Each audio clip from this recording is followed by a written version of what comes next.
Vamos a estar hablando sobre las tres rebeliones, humana y divina. Este tema conlleva tres partes. Sería Génesis 3, Génesis 6 y Génesis 11. Las tres rebeliones incluyen una contraparte humana, al igual que una divina. Vamos a comenzar en Génesis 3 y vamos a ir a encontrarnos con la narrativa de la serpiente en el jardín junto a los dos primeros seres humanos que el Señor creó, Adán y Eva. Y hay muchas preguntas alrededor de este tema, hay mucho debate, hay mucho que escarbar, pero solo quiero hacer énfasis en algo interesante en este pasaje, ya que Génesis 3 es la caída de la humanidad orquestada por este ser que la Biblia lo presenta como una serpiente. Pero sospechamos que es más que una serpiente literal. Siempre me he preguntado qué hacía una serpiente o cómo fue que la serpiente fue a parar al jardín del Edén. Más que eso, tener la oportunidad de estar en el jardín para luego trastocar los planes de Dios.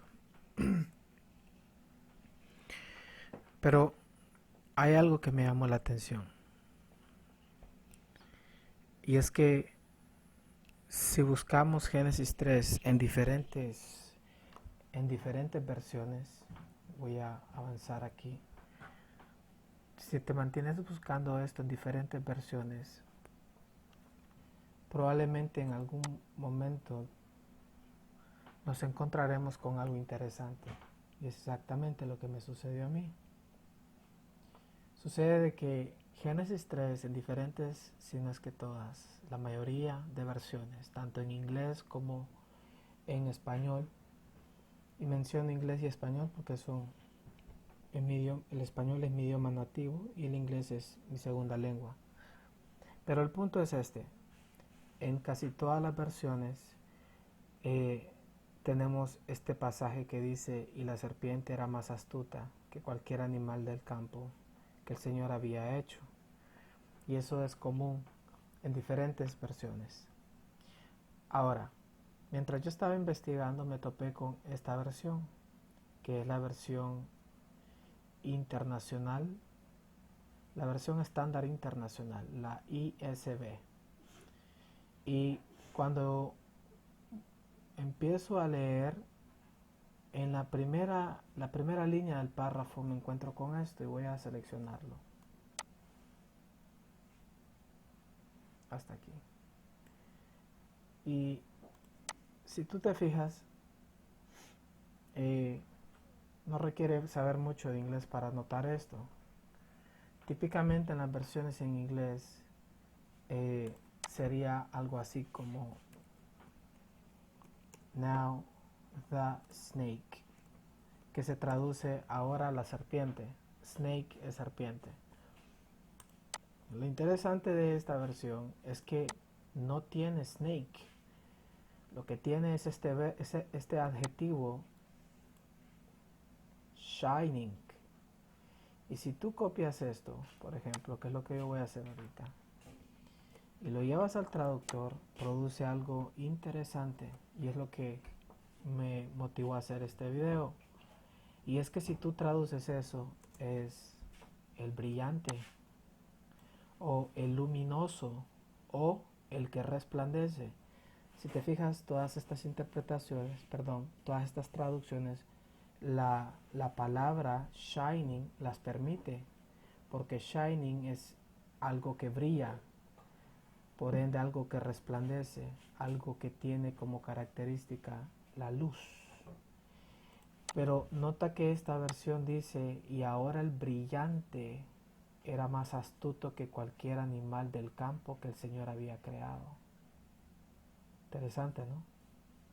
Y más abajo aquí dice, porque si recordamos la serpiente, les pregunta a Adán y Eva, bueno, a Eva primero, que cómo es eso de que el Señor les ha dicho que no prueben del fruto. Y la mujer le contesta de que de cualquier árbol pueden comer, que están en el jardín, y que Dios les dijo que no comieran del árbol del bien y el mal, que ni siquiera lo tocaran.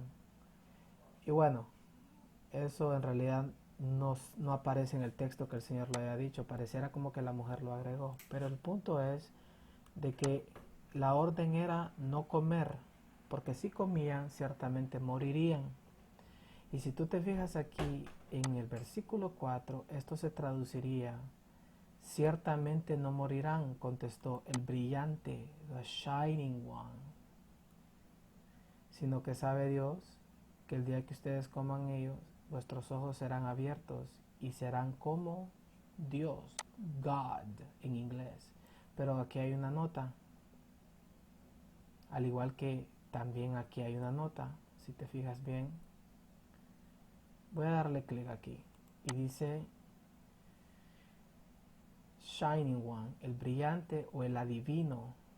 La palabra hebrea Hanakash connota a alguien que falsamente dice revelar la palabra de Dios, o la serpiente.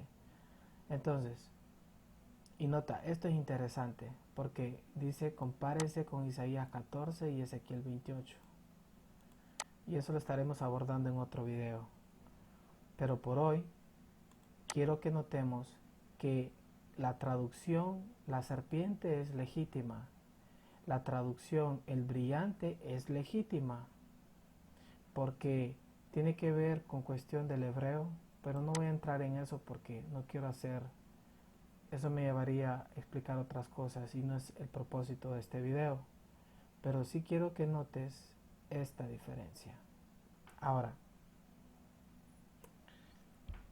eso nos da la pauta para entender de que en el jardín del Edén había más que una serpiente.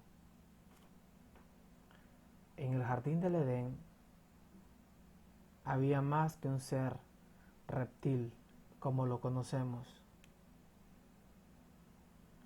En el jardín del Edén, con quien Eva conversó, fue con un ser celestial cuya característica era el resplandecer, el ser luminoso.